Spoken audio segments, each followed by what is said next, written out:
ಕಳೆದೊಂದು ವಾರದಿಂದ ಬೆಳಗಾವಿ ಜಿಲ್ಲೆಯಲ್ಲಿ ಸುರಿಯುತ್ತಿರುವ ನಿರಂತರ ಮಳೆಯ ಪರಿಣಾಮ ಮತ್ತೊಂದು ದುರಂತ ಸಂಭವಿಸಿದೆ. ಸೋರುತ್ತಿದ್ದ ಮನೆಯು ರಿಪೇರಿ ಕೆಲಸ ನಡೆಯುತ್ತಿದ್ದ ವೇಳೆ ಮನೆ ಏಕಾಏಕಿ ಕುಸಿದು ಇಬ್ಬರು ಕಾರ್ಮಿಕರು ಮೃತಪಟ್ಟಿರುವ ಹೃದಯ ವಿದ್ರಾವಕ ಘಟನೆ ಅಥಣಿ ತಾಲೂಕಿನ ಕೊಟ್ಟಲಗಿ ಗ್ರಾಮದಲ್ಲಿ ನಡೆದಿದೆ. ಮೃತರು ಮಹಾದೇವ್ ಕೃಷ್ಣಪ್ಪ ಬಡಿಗೇರ್ ವಯಸ್ಸು 48 ಹಾಗೂ ಸೈಯದ್ ಕೆಂಪವಾಡಿ ವಯಸ್ಸು 32 ಎಂದು ಗುರುತಿಸಲಾಗಿದೆ.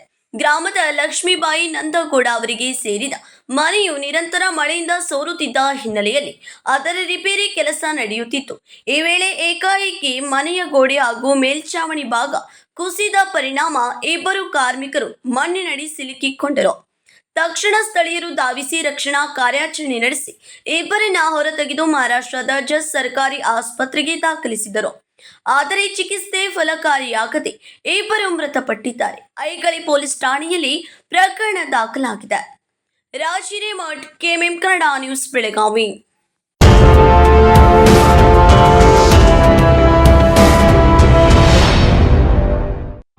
ಜಗಮಗ ಜಗಮಗ ಹೊಳೆಯುವ ಕಣ್ಣುಗಳು, ಹೃದಯದಿ ಹರುಷದ ಅಲೆಗಳು.